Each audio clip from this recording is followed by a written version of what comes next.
siap, saya akan menunjuk sana, saudara, untuk melakukan teknik modifikasi cuaca. Saya akan menelisiknya eksklusif.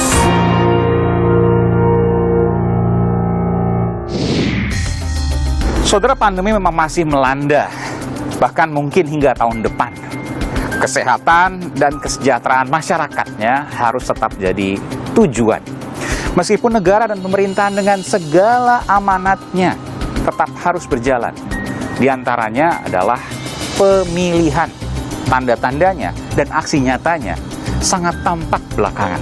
Mulai dari serangan darat hingga serangan udara. Saudara, saya Aiman Wicaksono. Saya akan mengupasnya.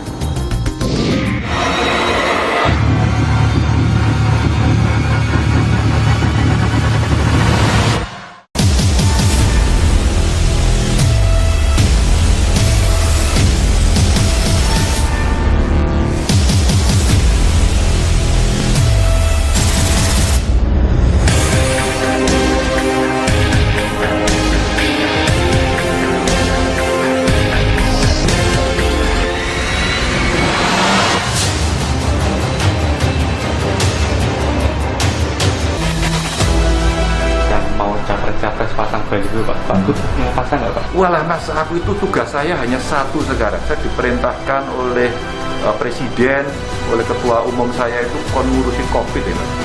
Terus aku rakober mikir dulu. Saya ngajari anak-anak saya sama Mbak Puan.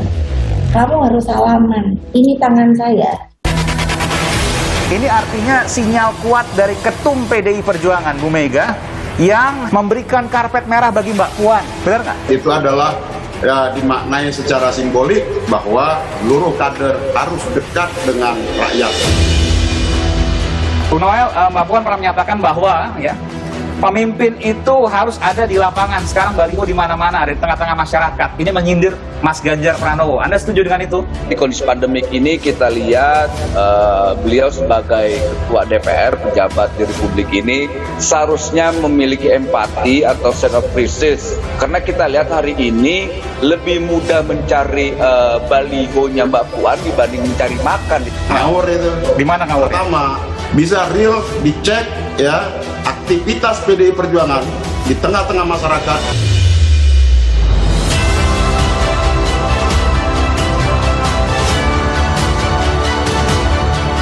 Saya ingin menjelaskan pada Anda, saudara, ada kemungkinan poros-poros politik yang baru yang akan terbentuk.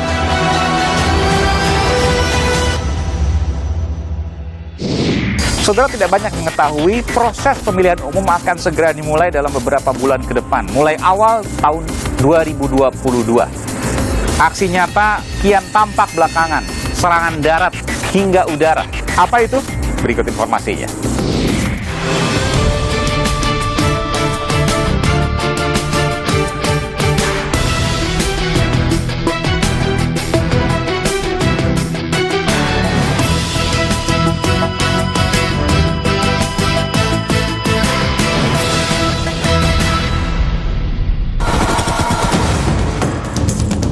Tunggu kontestasi politik menuju 2024 mulai panas.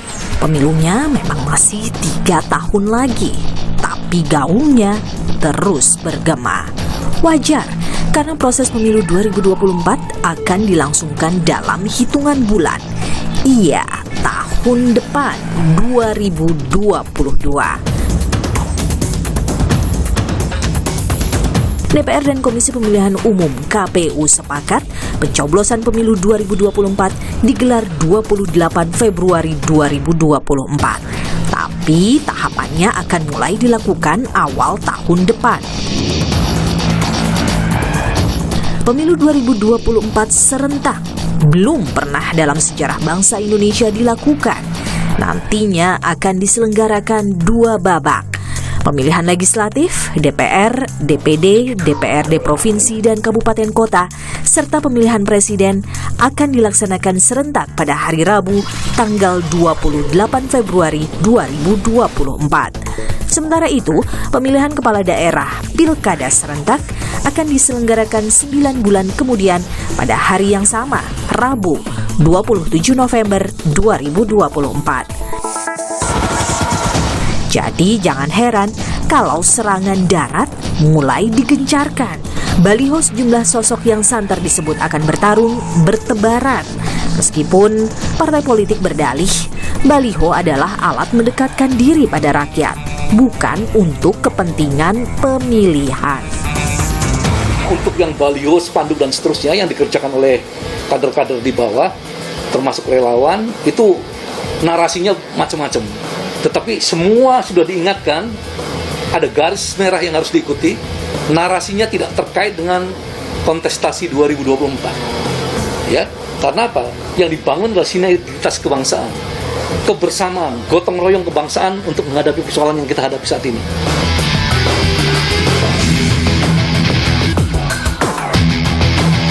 Tak hanya serangan darat, serangan udara pun mulai ramai. Relawan media sosial berjibaku menebar pesona sang tokoh di lini masa yang tak kenal waktu.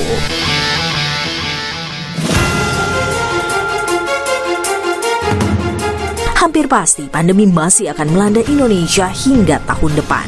Entah sampai kapan. Meski berharap angkanya terus turun, namun proses pemilihan tetap akan dilangsungkan, tak akan terhalang. Adakah strategi baru yang layak? Karena pemilihan adalah soal memenangkan hati halayak. Sementara semua dalam cobaan, dari kesehatan hingga sektor ekonomi. Lantas, bagaimana mengatasinya? Aiman mengupasnya.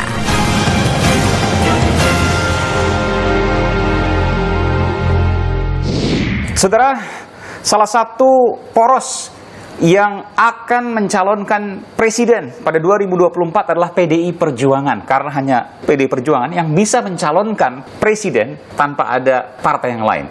Saya sudah bersama dengan politisi PDI Perjuangan, Masinton Pasaribu, dan juga Ketua Relawan Jokowi Mania, Joman, Emmanuel Ebenezer. Bung Noel dan Bung Masinton, sehat selalu? Ya, alhamdulillah, Bung Aiman. Saya ingin memutarkan dulu pernyataan dari Ibu Mega yang meminta Puan Maharani, putrinya, salaman dan setelah itu bicara soal calon presiden. Berikut ini.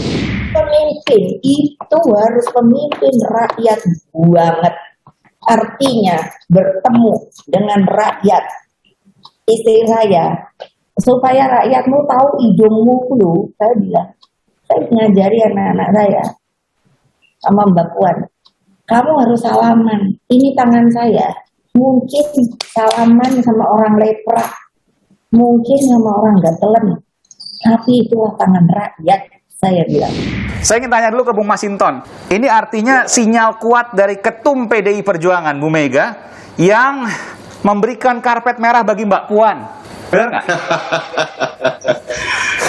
Tidak otomatis. Disuruh Jadi, keliling-keliling loh, salaman dan lain sebagainya, nggak usah takut.